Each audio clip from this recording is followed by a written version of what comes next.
This is Andi Purewal for Boxing Social in association with Betfred. I'm delighted to be joined by David Diamante here in Fresno. David, first and foremost, how are you? Yeah, great to see you, Andy. It's always a pleasure, my friend. It's good to hear that you're here in good spirits. Obviously getting ready for Garcia-Martin tomorrow night now. Days are catching up with me. What do you expect to see from Mikey in this fight? You know, I don't know. Mikey's had a little bit of a layoff, so we'll see. Mikey Garcia at one point was my favorite fighter on the planet. I think he is so talented. I think he is so tough. I think he does the basics so well, and he's got such a killer instinct. When he sees a guy hurt, he gets up in that ass, and he just, he doesn't let up, man. He sees you hurt, he steamrolls you, and he's got a hell of a chin. He's got a good set of whiskers. I mean, he's a blue blood to me. He's come up doing this, and I've always thought so highly of Mikey Garcia, and even now with this platform that he's talking about, here in Fresno, because Fresno, a lot of people, I don't know if they know, but it grows a lot of the food for a lot of places in the world, and there's a lot of a problem with drought here and water, so he's trying to bring some some spotlight to that, because his family, they were strawberry pickers, and so they know that plight. So anyway, I'm just a big fan of Mikey Garcia. Then again, Sandor Martin, I'm a huge fan of him. I've been doing his fights down in Barcelona. Super tough guy, super nice guy. He's the reigning European champion. But there are levels to it. So, Mikey Garcia is a dangerous man. So I expect to see Mikey looking like Mikey Garcia. But I don't know. He's had some time off. There was a lot of talk and a lot of hype about a potential fight with Regis Prograis for Mikey. If Saturday goes to plan for him, how much would you like to see Mikey Garcia versus Regis Prograis? That's a great fight. I mean, I think Regis Prograis is a hell of a fighter. Obviously, his loss to Josh Taylor was that close. Josh Taylor's now the undisputed. So, I mean, Regis is right there at the top of the game. I think it's a great fight. And to be honest with you, I like Mikey. I like Mikey at a lower weight. Personally, I never really liked him at 147 so much. I liked him at the lower weight. So to see him fight at 140 against Regis Prograis, that'd be great. And this fight's at a catch weight, so I think he's right there. If he still wants to do 147, if he wants to do 140, he's right there. But we'll see what we'll see if Mikey still has the fire and if he wants that fight. But if he does, that's a cracking fight. David, I know we're pushed for time a bit because we're trying to kick us out and get ready for their weigh-in after party. So just to fast forward or rewind rather, this past weekend, a terrific end to the trilogy bout between Tyson Fury and Deontay Wilder. I just wanted to get your take and your reflections on it.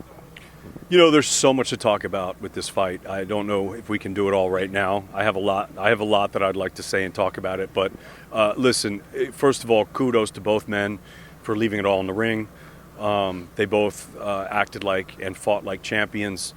I mean, it was incredible. I think it's exciting because the heavyweight division has a lot of different guys out there right now everyone's saying Tyson's at the top, which I think is fine to say. But, again, he's had the same opponent multiple times with Deontay Wilder, so you got to beat more than there's other guys out there to fight. And just because you could beat one guy doesn't mean you could possibly beat another guy. And he got dropped several times. So, the fight almost didn't go that way. So, but it was great. I think the one thing to me, Tyson Fury has so much heart. And I think that's one thing that, above all else, I think he's a very smart fighter. I think he's a fabulous fighter. But I think that his internal strength is what makes him so great. And it's what I love about him so much. And I think Deontay Wilder also showed that in this fight. But I think Tyson was even just that a little bit, that much more. And it's wonderful to see. There are so many technicalities we could talk about with the fight and different things like that. But in the short time, that's what I want to say. It was a great, great fight. It was great for boxing. It adds a lot of spice to the heavyweight division. Hats off to both men. They both, like I said, fought and acted like champions. And I think Tyson Fury just has that inner strength that I love, and that he should be very proud. And I think when you get in those, we saw it. It's interesting because we have the Dillian White fight coming up with Otto Wallin. But if you watch that fight, I don't think he expected the southpaw Swede to give him that much trouble, and he found himself in a very dark, scary, dangerous place in that fight.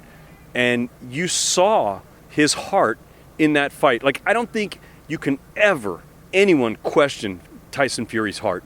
He's got a heart the size of Texas. You know, he's a really mentally strong person when it comes to being in a dark place in the ring, and he, you know, I think when you get to those places to be able to push through, it's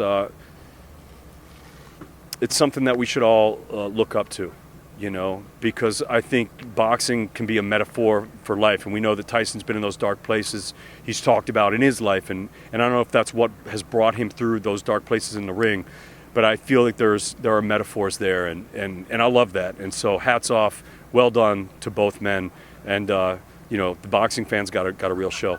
David, we are pushed for time, like we've said, so we will leave it there. We'll catch up with you on another point, whether it be this week or next or whenever. I'm sure I'll see you at a show soon and we can talk about it a bit more then. But I appreciate your time as always. Thank you for speaking to Boxing Social. Thank you, Andy. Talk soon. Bye-bye.